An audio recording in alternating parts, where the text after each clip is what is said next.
Hi everyone, hope you're keeping well and welcome back to the channel. So I've been really busy, but other things have taken priority, so the build has not been completed yet. I am almost there, but I've still got a few fairly big jobs to finish. But the roof has proved to be a long job, so it's all bespoke, as was the whole of the observatory. This office part was quite simple really. Follow a kit, follow some plans, put it together. Yeah, it was a lot of hard work, but was quite, all the thinking's done for you. The observatory was completely different. Didn't even know how I was building it originally. I knew I was going to do a framework and boarding, but you know, as you go building it, you realise that there's a better way of doing something, or an idea you had's not going to work, or you need to readjust something, whether it be the height or loads and loads of things. So been really busy. I'm going to quickly show you around where we're at, and then you can see. And then what I'm really hoping is that a final push will get everything completed. Now I have done a first light from the observatory, which I'm really happy about. I a little while back did some imaging on the Ghost Nebula, SH2136, which is just off to, well, from where I live, to the left of the Iris Nebula.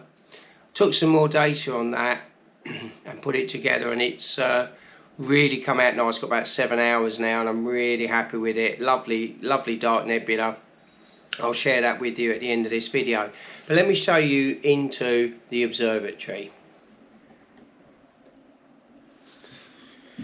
So through my little secret door. It's a bit of a mess in here, I'm afraid, but I can still show you around. So I've got the CT10 up and running. I haven't introduced my new scope yet, and I'm not going to because I've had a few problems. Well, I haven't got stars at the moment. I've got Doritos, triangular shape, and I've got something special down there that I'll talk about on another video. But the roof is on, and what I've got here, this isn't finished by any stretch. This is the rubber roof system that I was after, and I've done the low roof. That's all sealed. I'm all insulated underneath here, but basically you've got the low roof and the top roof, which isn't motorised as of yet. Pushes off,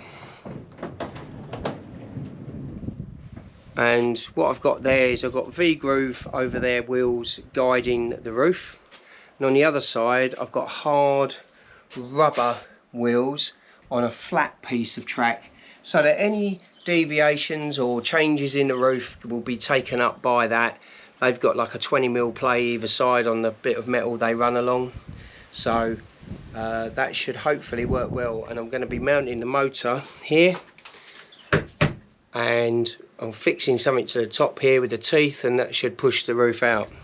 So what I wanted to do was go up this little ladder here, and I can just show you what we've got on the top here. So this is the low roof, and it's a really nice material, this EPDM roofing systems, and this one's done a lovely job. I've got a nice channel all the way down, as you can see, and that's the runoff, and this roof doesn't move. So this one is to stop the water getting in, and we had to join the two buildings together. So that's what this is for. And then the rolling roof, and I'm just going to push it back. The rolling roof comes back.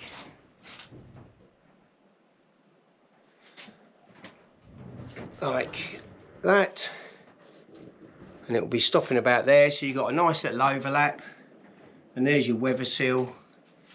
And that stops any of the rain and nastiness getting in. I've got to sort out something at the front there with a nice little weather seal as well, and that'll do that. But yeah, I'm very pleased with how the roof's come out. I'm just going to take you outside, show you it from the outside. Now it's not got the rubber roof, this hasn't been attached yet, this part. This is still to be sorted out. This is going to be tucked out under, and then glued and attached on, and there's some trim to go along the top. And the same here, there's a bit of trim that comes across the front here and will face off this, and that's the overlap between the two roofs. So most things are in place.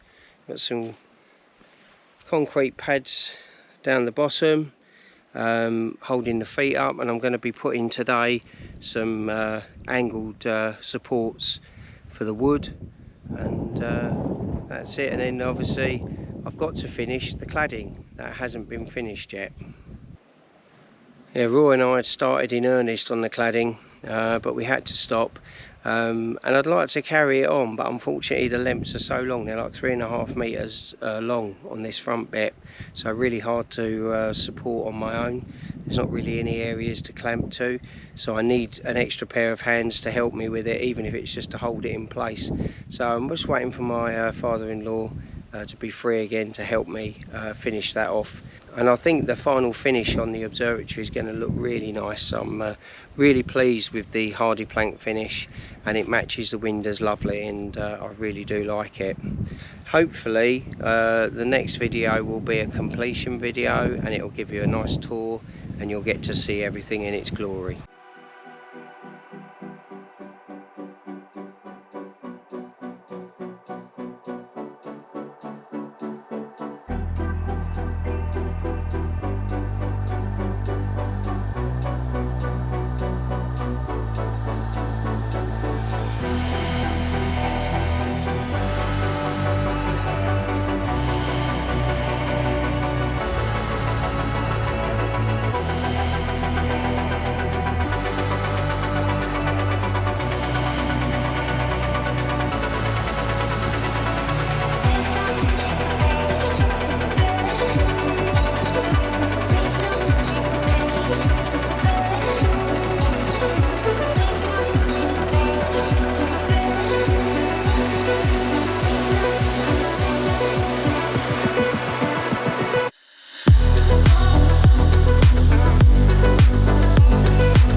Right, I wanted to go through a few more details of the roof construction, and I'm going to include some links to the wheels that I've bought, etc.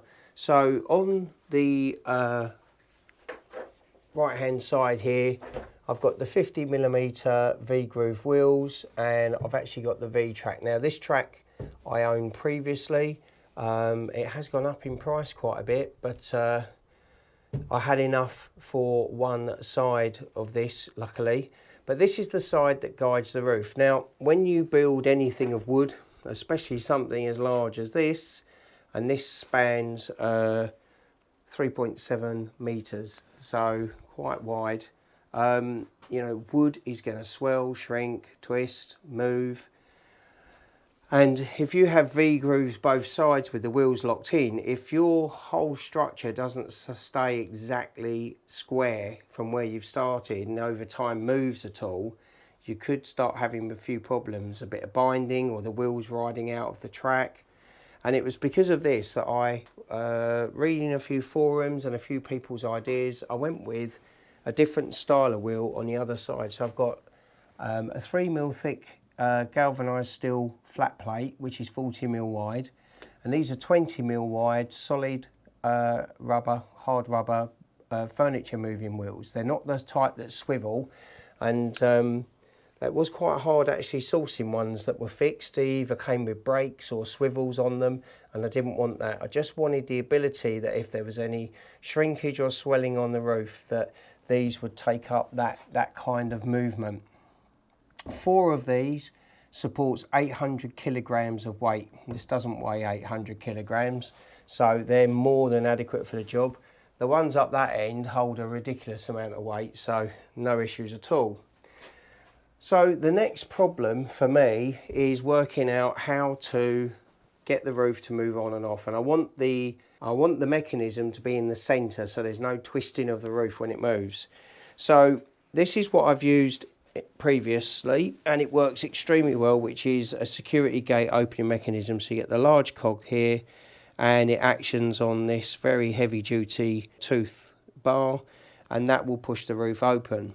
So I've got some M12 bolts, well, I've got some threaded studs with M12 bolts, and I reinforced all of this here, so I'm going to put them through here and bolt the motor to that with the cog sticking up. But of course the top of the roof is up here, and I need to bring that track down.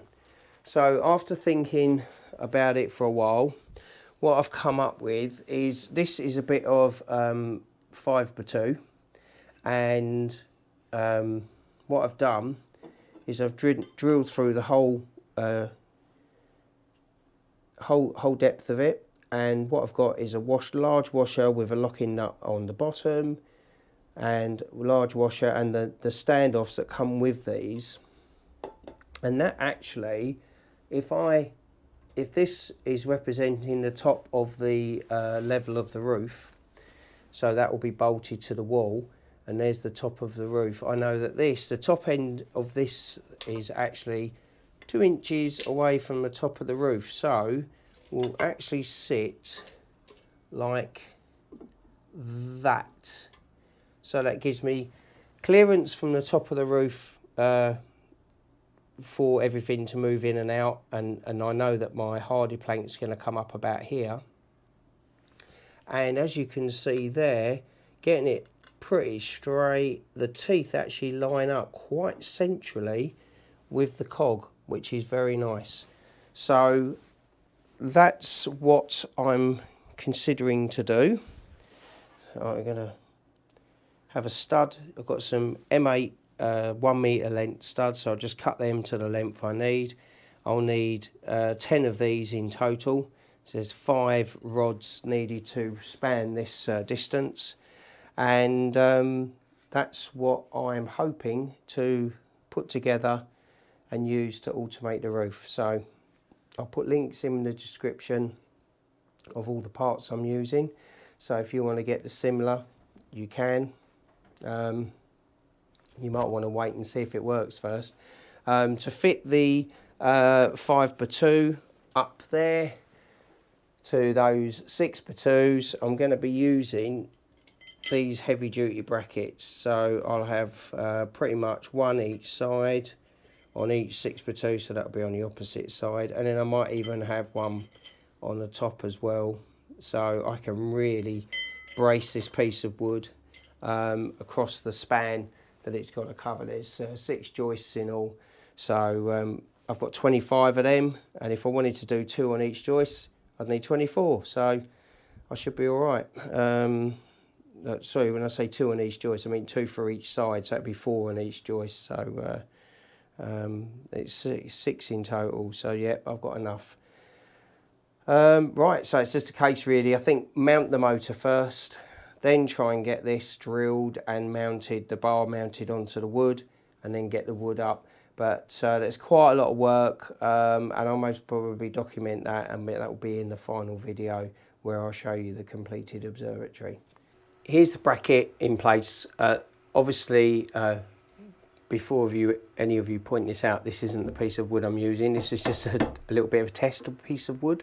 Obviously, the proper piece of wood's going to be about 2.5 to 3 meters long. But I'm just literally having a look at it, making sure that it's at the right height, and it is. everything looks good. It's going to have the right bit of clearance with the top here. I've looked at the motor being on here, and the cog will be in the right place. So yeah, I think that's going to work. Fingers crossed, eh?